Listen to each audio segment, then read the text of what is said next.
is Elisan from elisan.com, where we help spiritual visionary entrepreneurs get their message out there to the right people, make meaningful money, and live a rich life the way they desire it. Alright, so welcome back to this week's video of the week. And last week we talked about can you be spiritual and rich at the same time? So this week I'm going to talk about how to be spiritual and rich at the same time. So last week we talked about, how you can be spiritual and rich because it is your divine right and it's given, right? It's your birthright to claim that wealth. So how can you do that? Now, when I started out, I had this very naive idea that once I had the domain and the hosting and the website up, and people would start coming in, streaming in naturally to my business. And me and my friend, yes, we started out that business. It's called Angels Loft. We wanted to really teach about angels, healing, and do all the healing work, right? And then we had the features all there, what angelic Reiki means, what tarot card means, and how it can help you, blah blah blah, and then the thing, the service, and then the price. And then we were, sitting at home tapping our fingers and wondering why aren't there people coming in, right?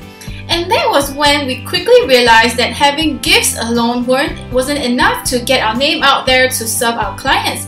I really felt like there was this blockage between me and the things that I desired, the life that I wanted to live. There was this block. I can't get a hold of it, of what that really meant.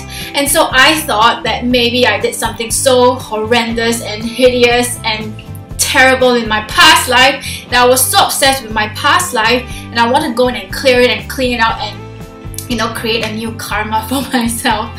So that worked. I learned a lot about myself, but clearing, getting to know all these things, it's part of getting to know who you are, but it's not the complete picture. You need to take action. So I went to see a psychic and I was asking her, why isn't my business taking off, and that whatever thing, right? And so she basically said, did you tell the universe that you're open for business? And I'm like, of course, sure, I did. Then I was so involved with the angels and the great Doreen Virtue in one of her meditation. Of course, it's evolved over the years. She says, just sit down and meditate and just visualize white bulbs, white light coming towards you. I did all that. I burned candles, I meditated, but nothing was working. So I flew myself to LA to rewire my brain for success. And when I was there, to my surprise, there were of course many camps of people. Some were struggling, some were doing okay, some were really successful. But the common theme was that they were all spiritual, right? And then I realized that there's something wrong with my belief system, because there's nothing wrong with being spiritual and making money at the same time. So you can't just sit and and expect the clients to come in, right? I went there, learned all that technical stuff, and still I was broke. So having knowledge is a complete different story when you actually experience it. So for 3 years, I actually read all the money books and learned all the techniques, and whatever the books were telling me, I was reading and I consumed, but I wasn't taking action. I wasn't applying it in my life.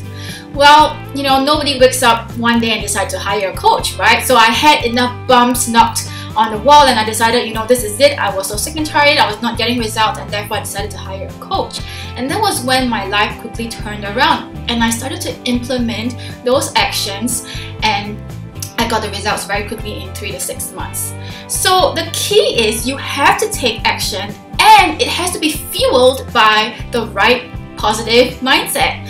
So what's stopping you? What's in between you and sabotaging your success? There are two types of people. One, they procrastinate, they wait till everything is perfect, and they create excuses why they can't, there's no money, blah blah blah. And there's another type of people who they really take action, like you see in the employees arena, where they really work really hard, they do overtime and that kind of thing, but they're still struggling to make ends meet.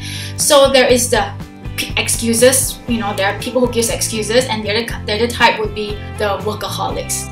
So to put it in the middle, you need to take action, and you need to have that desire, because I'm pretty sure that whether you are in this camp or that camp, your desire is to live a rich life and be happy and create impact and change the world and make a difference in your own ways, right? So the difference is, I have discovered 80% is mindset work, and then 20% is your inspired action to get your 80% of your results. So it's still the 80-20% rule. Now, what is difficult is the work, which is going internally. You know, the marketing is very simple. Just do the sales funnel, get out there, talk to people, and just do the right thing, right? But still, you see people not getting results even though they followed the formula. Why? Because it's the unconscious. It's your belief system. It's what you think about yourself. It's your projection, right? So until you change that, your results will not change. So the hardest part is actually doing the inner work, going within yourself and, you know, realize maybe there's certain things to change. Maybe I'm manipulative, maybe I am an angry person, and most people are avoiding that pain. To go within yourself. Now, if you are in a transformational work, service in that arena, or you're a healer, then you have to walk your talk, because law of attraction works. And so many, healers and therapists or whatever in this industry tell me I can't find a client, or it's so difficult for me to attract clients who will pay my rates. Well, then, we attract what we radiate, and if you're attracting clients who are not willing to pay you or keep telling you that I don't have enough money or I cannot afford it, then this is the hardest part, to actually look within yourself. Are you the kind of client that you're attracting? If not, what can you do? Remember in the last video I talked about going after my desires. Just make a small change. Like if you desire nice nails, go for it. Small changes create big impact. So in summary, how to live a spiritually rich life is to really open to abundance, take inspired action, and I really invite you to meditate and go within yourself and really see what really lights you up and follow the path. Because are you doing for the sake of money? If you are, then it's coming from the ego self, you're surviving. So the key is really to get out of survival mode and go into that creative mindset, creative mode, and then you won't be competing with a bazillion other people who are just, from the ego-based marketing out of the ego. You're really elevating your energy, elevating yourself to the creative mind where the soul lies, and from that space, you'll be able to attract those yummy, ideal clients to you who have been contracted to with you for you to serve them. All right. So take inspired action. Go within yourself, do the inner work, and find out what's really sabotaging you. Usually, it's just a fear of failure, fear of success, and you don't deserve it. Self-esteem work. So your self-worth is in proportion to your net worth. All right. So I hope that is a good incentive for you to do your inner work.